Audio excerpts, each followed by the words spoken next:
Good afternoon students, स्वागत आप सभी का अपनी इस मैथमेटिक्स ऑनलाइन क्लासेस में। 9.4 एक्सरसाइज हम लोग स्टार्ट कर चुके हैं और हमने उसके कल 11 क्वेश्चन कंप्लीट कर लिए थे। आज हम इसके आगे के क्वेश्चंस को कंप्लीट करने का पूरा प्रयास करेंगे। उम्मीद करें कि पीछे तक के जितने भी क्वेश्चंस हमने किए हैं वो आपने अच्छे से कर लिए होंगे, उनके ऊपर अच्छे से अभ्यास किया होगा और वो आपको बहुत अच्छे से समझ में आ गए होंगे। अब आगे के जो क्वेश्चन है वो काफ़ी सिंपल है आप लोगों के लिए, क्योंकि अगर आप पीछे तक के सारे क्वेश्चंस अगर आप समझ चुके हो तो आगे वाले क्वेश्चंस में आपको केवल यहाँ पे ज़्यादा कुछ करने की आवश्यकता नहीं है। केवल उनका आंशिक भिन्नों में वियोजन करने की जो विधि है बस वो आपके माइंड में एक बार सेट हो जानी चाहिए। फिर आगे का जो तरीका है वही होगा जो हम पहले कर चुके हैं। इसी क्रम में देखिए बच्चों, जो 12वां क्वेश्चन है, क्वेश्चन नंबर 12। क्वेश्चन नंबर 12 में हमें जो परिमेय फलन दिया हुआ है वो हमें दिया हुआ है यहाँ पे 1/(x - 1) की होल स्क्वायर और यहाँ पर है x + 2।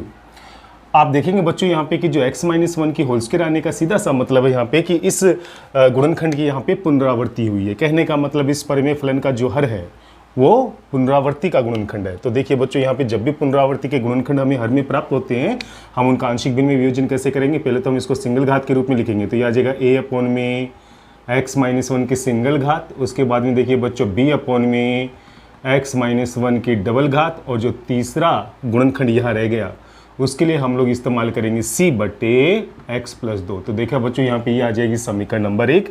ये हमने इनका आंशिक भिन्नों में वियोजन कर दिया। अब देखिए बच्चों, यहाँ पे इस हर का गुणा पूरी समीकरण से करेंगे तो यहाँ अंश में बचेगा 1।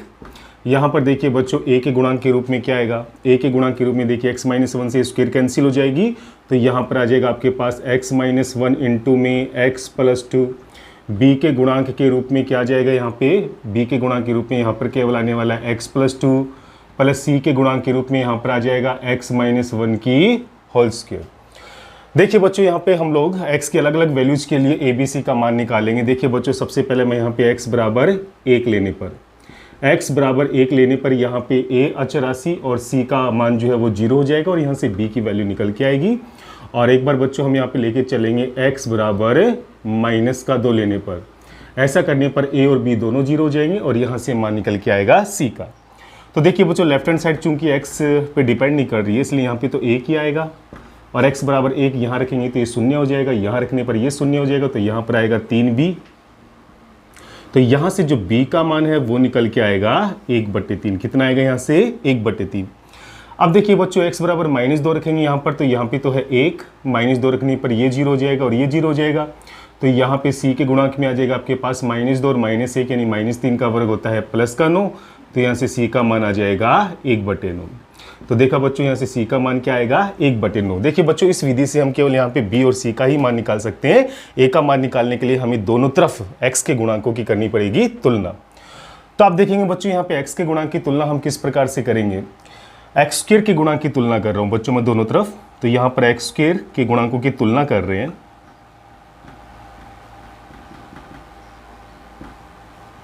x² के गुणांकों की तुलना, तो आप देखेंगे बच्चों, यहाँ पे जो लेफ्ट हैंड साइड है वहाँ पे x² का कोई भी पद नहीं है। इसका मतलब लेफ्ट हैंड साइड में जो x² का गुणांक है वो 0 है। पहले पद में आपको अच्छे से पता है बच्चों, जब x को x से गुणा करेंगे तो x² आएगा और उसको a से गुणा करने पर x² का जो गुणांक है वो a बन जाएगा। बीच वाले पद में किसी भी प्रकार से x² का गुणांक का कोई भी पद नहीं आएगा। और तीसरे पद में जब हम x - 1 की होल स्क्वायर खोलेंगे तो यहाँ पे x² आएगा और उसको c से गुणा करेंगे तो हमें यहाँ पे c प्राप्त होगा। तो देखिए बच्चों, यहाँ से a की जो वैल्यू है वो -c आएगी और यहाँ पर c जो हम पहले ही निकाल चुके हैं 1/9, तो c की वैल्यू हो जाएगी यहाँ पे -1/9। तो देखिए बच्चों, a, b और c की वैल्यू जैसे हम समीकरण नंबर 1 में रखते हैं तो हमारे पास क्या आता है? समीकरण नंबर 1 से आप देखेंगे बच्चों, a का मान चूंकि -1/9 है तो -1/9 आएगा बाहर, और साथ साथ हम यहाँ पे x के सापेक्ष इंटीग्रेशन भी करते जाएंगे। तो देखिए बच्चों, यहाँ पर हो जाएगा dx/x - 1। उसके बाद में जो b की वैल्यू है वो है आपके पास यहाँ पे 1/3। तो देखिए बच्चों, b की वैल्यू 1/3 आ जाएगी बाहर, तो यहाँ पे अंदर रहेगा केवल आपके पास dx/x - 1 की होल स्क्वायर। c की जो वैल्यू है वो है यहाँ पे 1/9, और यहाँ पे देखिए बच्चों इंटीग्रेशन में बचेगा आपके पास dx/x + 2। क्या बचने वाला है यहाँ पे? dx/x + 2। अब देखिए बच्चों, हम इनका समाकलन करेंगे तो क्या आने वाला है यहाँ पे आपके पास? आप देखेंगे -1/9 तो बाहर अचर है, dx/x - 1 का जो समाकलन होता है वो होता है log x - 1। क्या हो जाएगा यहाँ पे?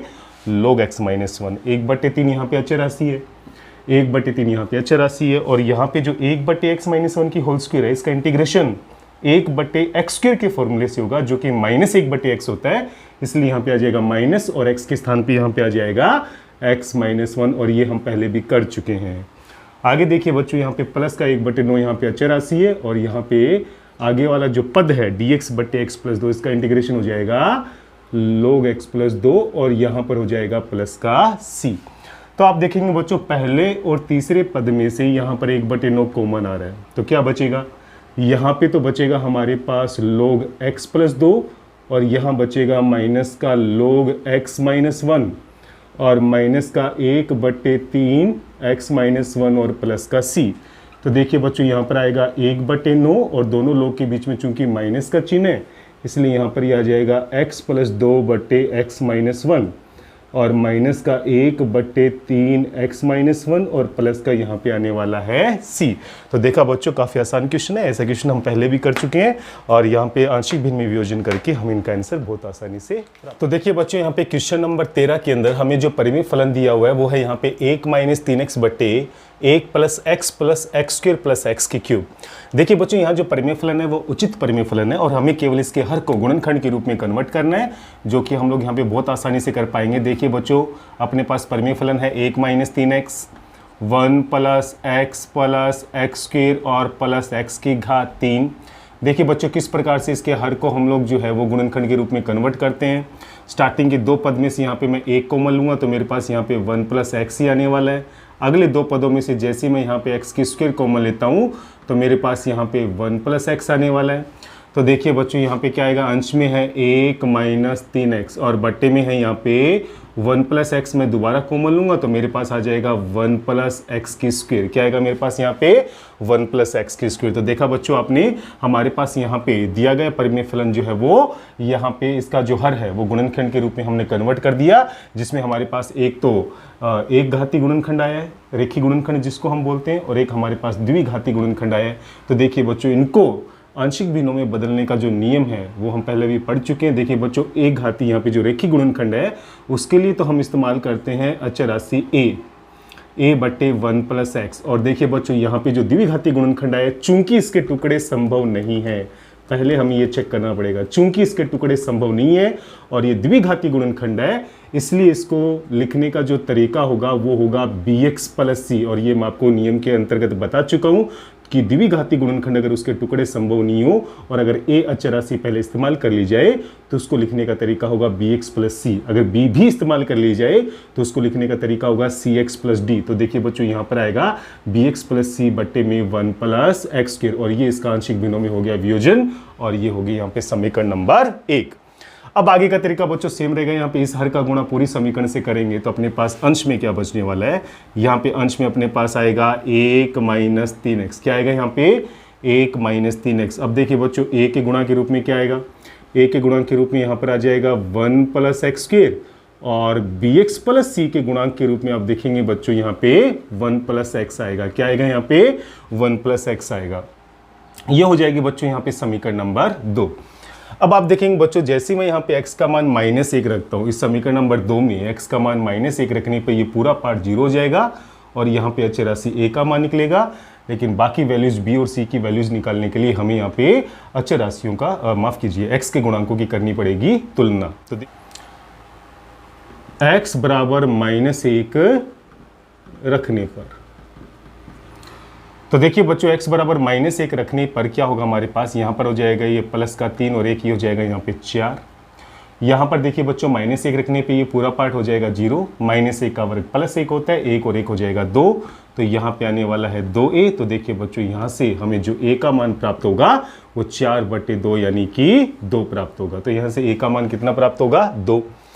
अब देखिए बच्चों, यहाँ पे हम लोग b और c का मान निकालने के लिए x की वैल्यूज तो कुछ भी रख लो, यहाँ पे b और c का मान तो नहीं आने वाला, लेकिन हम यहाँ पे x के गुणांकों की तुलना करके निश्चित तौर पे यहाँ पे b और c का मान निकाल सकते हैं। देखिए बच्चों, सबसे पहले मैं यहाँ पे अचर राशि की तुलना कर रहा हूँ। कौन सी राशि की तुलना कर रहा हूँ, यहाँ पे अचर पदों की तुलना।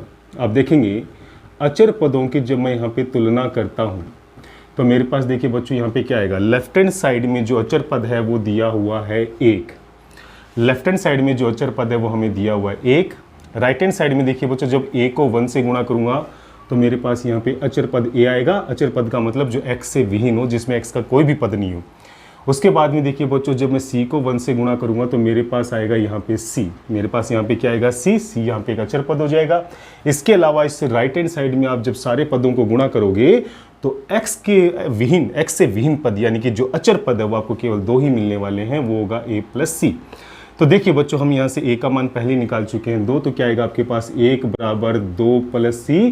तो यहाँ से c का जो मान है वो 1 माइनस 2 यानी कि -1 जो है वो आपको प्राप्त हो जाएगा। क्या प्राप्त हो जाएगा, यहाँ पे -1 प्राप्त हो जाएगा। अब देखिए बच्चों, यहाँ पे हम लोग एक्स स्क्वायर के गुणांक की तुलना करते हैं, तो एक्स स्क्वायर के गुणांक की तुलना करेंगे तो क्या आएगा, एक्स स्क्वायर के गुणांकों की तुलना, एक्स स्क्वायर के गुणांकों की जब हम यहाँ पे तुलना करते हैं तो देखिए बच्चों, हमें क्या प्राप्त होगा, लेफ्ट हैंड साइड में एक्स स्क्वायर का कोई भी पद नहीं है तो यहाँ पे एक्स स्क्वायर का गुणांक हो जाएगा 0।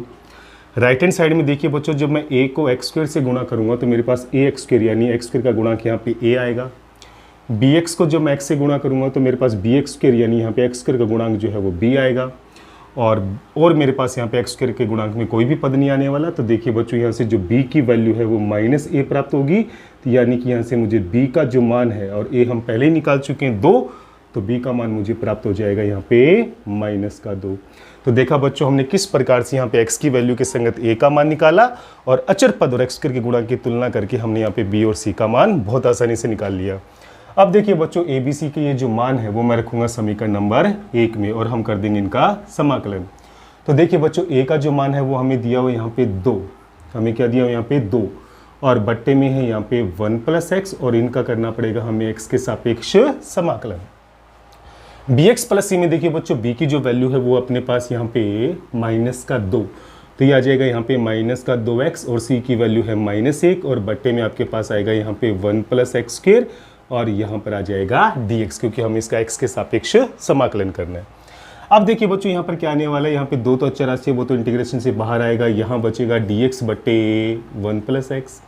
दोनों में से देखो बच्चों, माइनस का चिन्ह हम कॉमन ले लेंगे और इस पूरे समाकलन को मैं 2 अलग अलग इंटीग्रेशन में कन्वर्ट करता हूँ। तो पहले पार्ट में तो देखिए बच्चों, 2x के बट्टे में आ जाएगा 1 प्लस एक्स स्क्वायर, और दूसरे पार्ट में 1 के अपॉन में भी हर आएगा, यानी 1 के अपॉन में भी 1 प्लस एक्स स्क्वायर आएगा। तो यहाँ पे दूसरा इंटीग्रेशन आ जाएगा। तो देखा बच्चों, आपने ये माइनस का चिन्ह मैंने ले लिया बाहर, और यहाँ पे जो अंश में 2x प्लस 1 बचा है उसको मैंने अलग अलग यहाँ पे 1 प्लस एक्स स्क्वायर से डिवाइड करके 2 अलग अलग समाकलन में विभाजित कर दिया। तो आप देखेंगे बच्चों, यहाँ पे क्या आएगा, ये तो हो जाएगा 2 log 1 प्लस एक्स। यहाँ पर देखिए बच्चों, ये हो जाएगा परफेक्ट अवकलन, क्योंकि 1 प्लस एक्स स्क्वायर का अवकलन करते ही अंश आ रहा है 2x ही आएगा। तो मैंने आपको नियम बताया था कि जब भी हर का अवकलन करने पे हमें पूरी तरह से हर प्राप्त हो तो उसका अंश प्राप्त हो, हर का अवकलन करने से हमें पूरी तरह से अंश प्राप्त हो तो उसका जो इंटीग्रेशन है वो यहाँ पे log हर हो जाता है। तो देखिए बच्चों, यहाँ पे आ जाएगा log हर यानी कि log 1 प्लस एक्स स्क्वायर। अब देखिए बच्चों, माइनस को प्लस से करेंगे तो माइनस आएगा, और 1 अपॉन में 1 प्लस एक्स स्क्वायर का जो फॉर्मूला है वो यहाँ पे tan इनवर्स x होता है, क्योंकि tan इनवर्स x का अवकलन 1 अपॉन में 1 प्लस एक्स हो जाएगा। यहाँ पे हमने मानक सूत्र लगा दिया और प्लस में आ जाएगा c।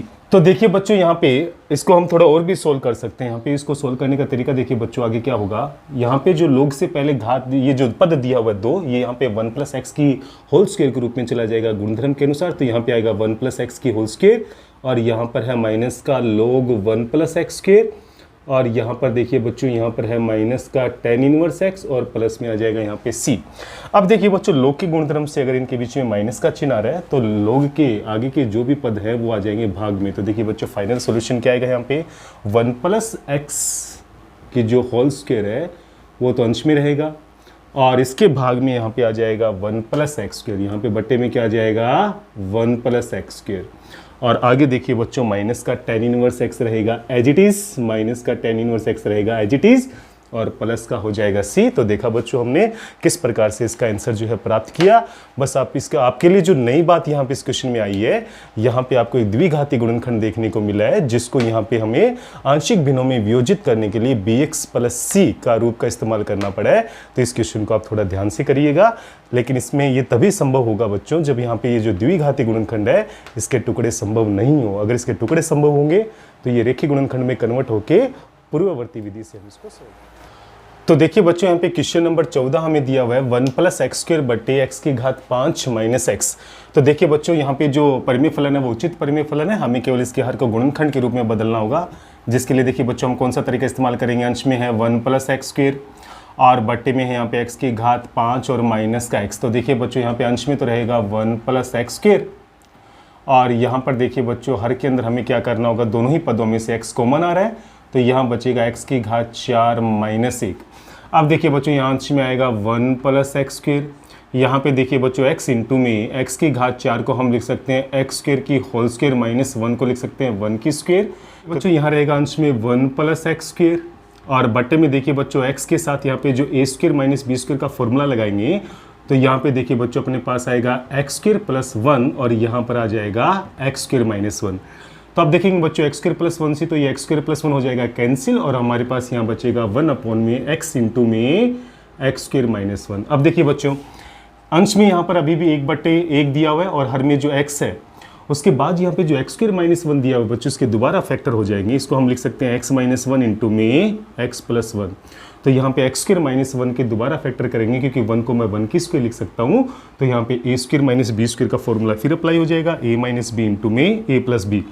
अब हमारा जो हर है बच्चों वो रेखिक गुणनखंड में यहाँ पे कन्वर्ट हो चुका है बिना पुनरावृत्ति के, तो इनका आंशिक विनिमय वियोजन हो जाएगा यहाँ पे a बट्टे एक्स प्लस में आएगा यहाँ पे b बट्टे एक्स माइनस 1 प्लस c बट्टे यहाँ पर आ जाएगा x प्लस 1 और ये हो जाएगी यहाँ पे समीकरण नंबर 1। हर का गुणा पूरी समीकरण से करेंगे देखिए बच्चों तो यहाँ अंश में आएगा 1, a के गुणांक के रूप में आ जाएगा x माइनस 1 इंटू में x प्लस 1, b के गुणांक के रूप में आ जाएगा x इंटू में x प्लस 1, c के गुणांक के रूप में हमारे पास आ जाएगा यहाँ पे x इंटू में x माइनस 1 और यहाँ पर हमें प्राप्त हो जाएगी समीकरण नंबर 2। अब देखिए बच्चों यहाँ पे x की अलग अलग वैल्यूज के संगत हम लोग यहाँ पे ABC का मान निकालेंगे। तो देखिए बच्चों हम यहाँ पे x बराबर 0 भी लेके चलेंगे, हम यहाँ पे x बराबर प्लस 1 भी लेके चलेंगे और हम यहाँ पे x बराबर माइनस 1 भी लेके चलेंगे।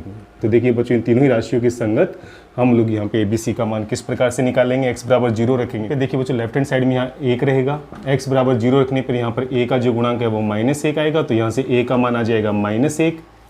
अब देखिए बच्चों यहाँ पे x बराबर प्लस 1 रखेंगे तो प्लस 1 रखने पर a और c हो जाएगा 0 तो लेफ्ट हैंड साइड में 1 बचेगा और यहाँ b के गुणांक के रूप में 2 आएगा तो देखिए बच्चों यहाँ से b का मान आ जाएगा 1/2। इसी प्रकार x बराबर जब माइनस 1 रखेंगे तो यहाँ पर a और b दोनों शून्य हो जाएगा, c का मान निकल के आएगा, लेफ्ट हैंड साइड में 1 ही रहेगा और यहाँ पे c के गुणांक के रूप में आ जाएगा बच्चों हमारे पास प्लस 2 तो c की वैल्यू भी यहाँ पे आएगी प्लस का 1/2। तो देखा बच्चों हमने यहाँ पे x के अलग अलग मानों के संगत अचर राशि ABC के मान प्राप्त कर लिए। अब हम इनको समीकरण नंबर 1 में रखकर हम इनका कर देंगे x के सापेक्ष समाकलन। तो देखिए बच्चों a की वैल्यू यहाँ पे है माइनस 1 तो यहाँ पर आ जाएगा माइनस का 1/x dx माइनस का साइन हम ले लेंगे इंटीग्रेशन से बाहर, b का जो मान है वो 1/2 है वो तो आ जाएगा इंटीग्रेशन से बाहर और इंटीग्रेशन में बचेगा केवल dx/x माइनस 1। यहाँ पे c जो है वो 1/2 इंटीग्रेशन से बाहर आ जाएगा और यहाँ पे बचेगा dx/x प्लस 1। तो देखिए बच्चों यहाँ पे क्या आएगा, ये हो जाएगा यहाँ पे माइनस का log x प्लस 1/2 यहाँ पे अचर राशि है और dx/x माइनस 1 का इंटीग्रेशन होता है log x माइनस 1। इसी प्रकार देखिए बच्चों यहाँ पर 1/2 अचर राशि है तो यहाँ पे dx/x प्लस 1 का इंटीग्रेशन हो जाएगा log x प्लस 1 और प्लस में आएगा c। तो देखिए बच्चों हम यहाँ पे फाइनल आंसर की तरफ बढ़ेंगे तो यहाँ पे तो आ जाएगा log x और देखिए बच्चों इन दोनों ही पदों में से जैसे ही हम 1/2 कॉमन लेंगे तो यहाँ पे log x माइनस 1 जो है वो log x प्लस 1 दोनों प्लस में आएंगे, यहाँ पर आएगा log x माइनस 1 प्लस का log x प्लस 1 और log के बीच में जब भी प्लस का चिन्ह आता है दोनों पद जो हैं वो गुणा में चले जाएंगे। तो यहाँ पे देखिए बच्चों दोनों ही पद कौन कौन से, x माइनस 1 x प्लस 1 से गुणा होकर यहाँ बना लेगा एक्स स्क्वायर माइनस 1। क्या बना लेगा, एक्स स्क्वायर माइनस 1, क्योंकि यहाँ पे a माइनस बी और a प्लस बी का फॉर्मूला इनके गुणनफल में अप्लाई हो जाएगा और प्लस में रहेगा c। तो देखा बच्चों हम यहाँ पे हम लोग इस प्रकार से इसका आंसर जो है वो प्राप्त कर सकते हैं। तो देखिए बच्चों क्वेश्चन नंबर 15 में हमें परिमेय फलन दिया हुआ है x square plus 5x plus 3 बटे x square plus 3x plus 2। आप देखेंगे यहाँ अंश और हर में x की घातें समान है, इस वजह से यहाँ पे दिया गया फलन विषम परिमेय फलन है और इसको सोल्व करने से पहले हम इसको उचित परिमेय फलन में बदलना पड़ेगा, जिसके लिए मैं यहाँ पे अंश में किसका भाग दूंगा, हर का। तो देखिए बच्चों इसकी विधि क्या होगी, यहाँ पे देखिए बच्चों अंश में है एक्स स्क्वायर प्लस 5x और प्लस का 3 और बट्टे में है हमारे पास एक्स स्क्वायर प्लस का 3x और प्लस का 2। तो देखिए बच्चों यहाँ पे अंश में हर का भाग किस प्रकार से देंगे, मैं आपको यहाँ पे रफली समझा रहा हूँ, ये काम रफ का। यहाँ पे अंश में दिया हुआ बच्चों आपके पास एक्स स्क्वायर प्लस का 5x और प्लस का 3, और हमें हर में दिया हुआ यहाँ पे एक्स स्क्वायर प्लस का 3x और प्लस का 2। तो देखिए बच्चों यहाँ पे जब भाग देंगे तो एक बार जाएगा, तो यहाँ पर आ जाएगा देखिए एक्स स्क्वायर प्लस का 3x और प्लस का 2। अब नीचे के साइन चेंज करेंगे तो माइनस माइनस और माइनस ये कैंसिल होगा। 5x में से 3x घटाएंगे तो यहाँ आएगा 2x, और 3 में से 2 घटाएंगे तो यहाँ आएगा 1। तो देखिए बच्चों हम इस अनुपात को किस रूप में लिख सकते हैं, हम इस अनुपात को यहाँ पे लिख सकते हैं 1 प्लस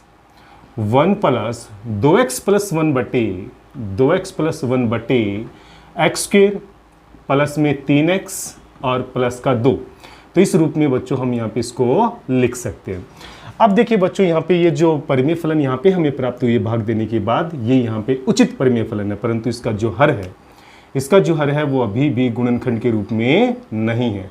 तो इसके हर को हम किस प्रकार से गुणनखंड के रूप में कन्वर्ट करेंगे, द्विघात समीकरण आप बहुत अच्छे से जानते हैं कि इसके गुणनखंड को हम किस प्रकार से, इस द्विघात समीकरण को हम किस प्रकार से सोल्व कर सकते हैं। तो देखिए बच्चों यहाँ पे आएगा 1 प्लस 2x प्लस 1, तो यहाँ पे जो x square plus 3x plus 2 के जो गुणनखंड आएंगे वो x प्लस 1 और x प्लस 2 के रूप में हमें प्राप्त हो जाएंगे, और यहाँ पर ये हो जाएगी समीकरण नंबर 1।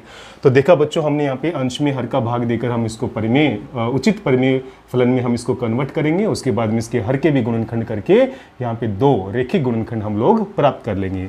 अब देखिए बच्चों यहाँ पे जो सोल्व करने वाला पार्ट है वो है यहाँ पे उचित परिमेय फलन 2x प्लस 1 बट्टे में x प्लस 1 इंटू में x प्लस 2। देखिए बच्चों इसको सोल्व करने का तरीका बेहद आसान है। यहाँ पे चूंकि आपको 2 रेखिक गुणनखंड प्राप्त हुए हैं, इसलिए हम इसको लिखेंगे a बट्टे एक्स प्लस 1 और b बट्टे एक्स प्लस 2, और ये हो जाएगी हमारी समीकरण नंबर 2। अब देखिए बच्चों इस हर का गुणा पूरी समीकरण से करेंगे तो यहाँ पे प्राप्त हो जाएगा 2x प्लस 1, a के गुणा में प्राप्त हो जाएगा यहाँ पे x प्लस 2, b के गुणा में प्राप्त हो जाएगा यहाँ पे x प्लस 1, और ये हो जाएगी यहाँ पे समीकरण नंबर 3। अब देखिए बच्चों यहाँ पे x बराबर हम लोग -1 लेंगे, और यहाँ पे हम लोग x बराबर -2 लेंगे। इन दोनों ही मानों के संगत हम लोग a और b का मान निकालेंगे। तो देखिए बच्चों -1 रखेंगे यहाँ पे, तो माइनस का 2 और प्लस का 1 यहाँ पे -1 हो जाएगा। -1 लेने पे b का मान 0 हो जाएगा, तो a के गुणांक में आपके पास बचेगा केवल 1, यानी a का जो मान है वो आ जाएगा -1। अब देखिए बच्चों x बराबर -2 लेने पर यहाँ पर क्या आएगा, -2 को 2 से गुणा करेंगे -4 प्लस 1, यानी यहाँ पे -3 आएगा, और -2 लेने पर a 0 हो जाएगा। तो यहाँ पे b के गुणांक के रूप में हमारे पास आएगा -1। तो देखिए बच्चों b का मान आ जाएगा यहाँ पे +3। a और b का मान हम समीकरण नंबर 2 में रखेंगे।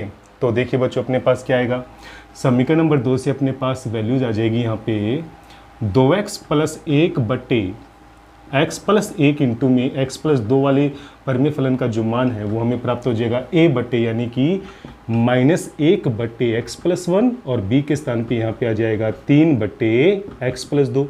अब देखिए बच्चों इस अनुपात का मान भी अगर मैं समीकरण नंबर 1 में रखता हूँ तो समीकरण नंबर 1 से हमें क्या प्राप्त होगा, समीकरण नंबर 1 से हमें प्राप्त हो जाएगा 1 प्लस और 2x प्लस 1 बटे x plus 1 into x plus 2 का जो आंशिक विलोमी वियोजन है वो हमें प्राप्त हो जाएगा यहाँ पे -1 बट्टे x प्लस 1 और प्लस का 3 बट्टे x प्लस 2, क्या हो जाएगा 3 बट्टे x प्लस 2।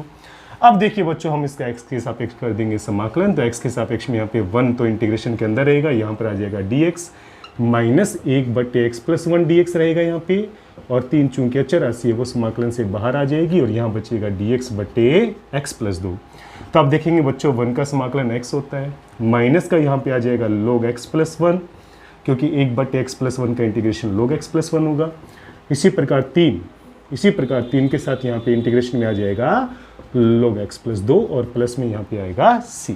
तो देखा बच्चों हमने किस प्रकार से यहाँ पे एक विषम परिमेय फलन को उचित परिमेय फलन में बदला, अंश में हर का भाग देकर, और जैसे ही वो उचित में कन्वर्ट होगी उसके हर का हमने गुणनखंड कर दिए, और हर का गुणनखंड करने के बाद जो हमें उचित परिमेय फलन यहाँ पे जो प्राप्त हुआ है उसका आंशिक भिन्नों में वियोजन करके हमने वहाँ से अचर राशि a और b की वैल्यू निकाल ली, और उसके बाद हमने सामान्य समाकलन की विधि से समाकलन करके और हमारा आंसर जो हमने बढ़िया। देखिए बच्चों क्वेश्चन नंबर 16 हमें दिया हुआ यहाँ पे x-1 बटे x प्लस 1 और इंटू में है x स्क्वायर प्लस 1। देखिए बच्चों यहाँ पे उचित परिमेय फलन है, और हमारे पास यहाँ पे दिया हुआ है x-1, हर में है x प्लस 1 इंटू में x स्क्वायर प्लस 1 का पद। देखिए बच्चों, इनका आंशिक भिन्नों में वियोजन कैसे करेंगे। नीचे हर में जो हमें दो गुणनखंड दिए गए उनमें से एक गुणनखंड रेखिक है और दूसरा द्विघाती है। तो रेखिक को हम सिंपल लिखे चलेंगे बच्चों a अपॉन में x प्लस 1, और चूंकि a अचर राशि हम इस्तेमाल कर चुके हैं, द्विघाती गुणनखंड के टुकड़े संभव नहीं है, इस वजह से हम इसको लिखेंगे यहाँ पे bx प्लस c बट्टे में एक्स स्क्वायर प्लस 1, और ये हो जाएगा समीकरण नंबर 1। अब देखिए बच्चों, यहाँ पे किस प्रकार से हम इसको सॉल्व करेंगे। हर का गुणा पूरी समीकरण से करेंगे तो यहाँ अंश वाला पार्ट यानी कि x माइनस 1 बचेगा। a के गुणांक में यहाँ पर आ जाएगा एक्स स्क्वायर प्लस 1, और bx प्लस c के गुणांक के रूप में हमारे पास आ जाएगा x प्लस 1, और ये हो जाएगी समीकरण नंबर 2। अब देखिए बच्चों, यहाँ पे समीकरण नंबर 2 में x बराबर -1 रखने पर, ऐसा करने पर क्या होगा बच्चों, यहाँ से bx प्लस c का मान 0 हो जाएगा और हमारे पास a का मान निकल के आएगा। तो x बराबर -1 रखेंगे तो देखिए बच्चों, लेफ्ट हैंड साइड में -1 और -1 हमें प्राप्त होगा -2, और a के गुणा के रूप में -1 का वर्ग चूंकि +1 होता है तो 1 और 1 हो जाएगा 2। तो देखिए बच्चों, यहाँ से a की वैल्यू निकल के आएगी -1। अब देखिए बच्चों, यहाँ पे हम लोग अलग अलग गुणांकों की तुलना करेंगे और यहाँ पे हम लोग b और c का मान निकालेंगे। पहले मैं यहाँ पे अचर पद की तुलना करता हूँ, अचर पदों की तुलना। ऐसा हम पहले वाले एक क्वेश्चन में पहले भी कर चुके हैं, अचर पदों की तुलना। तो देखिए बच्चों, लेफ्ट हैंड साइड में यहाँ पे अचर पद है -1। लेफ्ट हैंड साइड में यहाँ पे अचर पद क्या है, -1। पहले पद में जो अचर पद आएगा वो a को 1 से गुणा करने पे यानी हमें यहाँ पे a प्राप्त होगा। दूसरे पद में देखिए बच्चों, जब c को मैं 1 से गुणा करूंगा तो मेरे पास +c के रूप में यहाँ पे अचर पद प्राप्त होगा। बाकी सभी पदों में x या x के उच्च घातें आपको देखने को मिलेंगी। तो यहाँ से c का जो मान आएगा वो आएगा -1 और माइनस का a। तो यहाँ से देखिए बच्चों, हम a की वैल्यू पहले निकाल चुके हैं -1, तो यहाँ पर आ जाएगा देखिए बच्चों -1 और वो -1 से कैंसिल होकर हो जाएगा यहाँ पे 0। तो कहने का मतलब c का मान हमें प्राप्त होगा 0। तो c का मान हमें क्या प्राप्त होगा, 0। तो अचर पद की तुलना करने पर हमें c का मान प्राप्त हो जाएगा 0। अब देखिए बच्चों, हम यहाँ पे b का मान निकालने के लिए हम लोग यहाँ पे एक्स स्क्वायर के गुणांकों की तुलना करेंगे। किसके गुणांकों की, एक्स स्क्वायर के गुणांकों की तुलना करेंगे। तो देखिए बच्चों, हमें यहाँ पे क्या प्राप्त होगा, एक्स स्क्वायर के गुणांक की तुलना करेंगे तो लेफ्ट हैंड साइड में कोई भी एक्स स्क्वायर का पद नहीं है, इसका मतलब यहाँ पे 0 आएगा। a को एक्स स्क्वायर से गुणा करूंगा तो पहले पद में एक्स स्क्वायर का गुणांक आएगा a। bx को x से गुणा करूंगा तो bx स्क्वायर आएगा, जहां पे x स्क्वायर का गुणांक हमें मिलेगा b। तो देखिए बच्चों, यहाँ से b की वैल्यू आएगी माइनस का a, और a हम निकाल चुके हैं। तो देखिए बच्चों, b का जो मान है वो हमें प्राप्त हो जाएगा -1, यानी b की वैल्यू हमें कितनी प्राप्त हो जाएगी, +1। abc के मान प्राप्त करने के बाद समीकरण नंबर 1 में हम लोग ये सारी वैल्यूज रखेंगे। तो देखिए बच्चों, हमारे पास क्या आएगा, हमारे पास आएगा x माइनस 1 बटे x प्लस 1 इंटू में एक्स स्क्वायर प्लस 1, और यहाँ पर देखिए बच्चों, a का जो मान है वो है -1, तो ये आ जाएगा -1 बट्टे x प्लस 1। प्लस में देखिए बच्चों, b की वैल्यू है +1 और c का मान है 0, तो यहाँ पे केवल x ही बचेगा अंश में, और यहाँ पर आ जाएगा एक्स स्क्वायर प्लस 1। अब देखिए बच्चों, दोनों पक्षों का x के सापेक्ष हम करेंगे समाकलन। तो यहाँ पर भी x के सापेक्ष समाकलन होगा, यहाँ पर भी x के सापेक्ष समाकलन होगा। तो देखिए बच्चों, यहाँ पे माइनस आएगा बाहर और यहाँ बचेगा dx बटे x प्लस 1। यहाँ देखिए बच्चों, एक्स स्क्वायर प्लस 1 का अवकलन करने पर 2x आता है, और चूंकि अंश में x है इसलिए अंश को यहाँ पे 2x बनाने के लिए अंश में 2 से गुणा करके यहाँ पे 2 का देना पड़ेगा भाग, और बट्टे में आएगा यहाँ पे एक्स स्क्वायर प्लस 1। तो देखा बच्चों, ऐसा हमने क्यों किया, क्योंकि हर का अवकलन करने पे हमें पूर्णतः से अंश प्राप्त हो सके, जिससे इसका इंटीग्रेशन लोग हर के रूप में हम बहुत आसानी से प्राप्त कर सकें। तो देखिए बच्चों, इसका इंटीग्रेशन हो जाएगा माइनस का लोग x प्लस 1, और प्लस में देखिए बच्चों 1/2, और यहाँ पे आ जाएगा लोग हर, क्योंकि हर का अवकलन करने पे हमें अंश प्राप्त होता है, इसलिए इसका इंटीग्रेशन लोग हर हो जाएगा, और प्लस का आएगा c। इसमें हम थोड़ा सा परिवर्तन और भी कर सकते हैं बच्चों।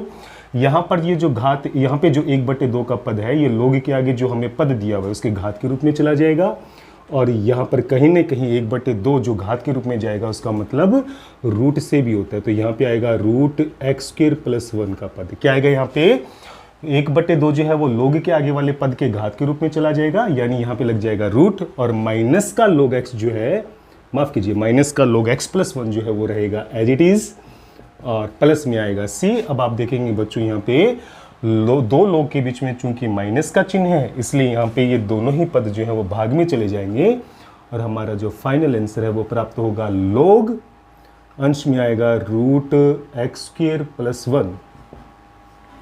और हर में आ जाएगा हमारे पास x+1 और यहाँ पर आने वाला है बच्चों प्लस का c। तो देखिए बच्चों, आज के लिए हम इतना ही करेंगे। आज जितने भी क्वेश्चंस हमने किए हैं वो सारे के सारे आप लोग अच्छे से निकाल लें, उनके ऊपर आप लोग अच्छे से अभ्यास कर लें, और किसी भी प्रकार से कोई भी दिक्कत का सामना करना पड़े तो आप मुझसे अपने डाउट्स क्लियर कर सकते हैं। मेहनत करते रहिए। कल हम मिलेंगे और क्वेश्चन के साथ। जय हिंद, जय भारत।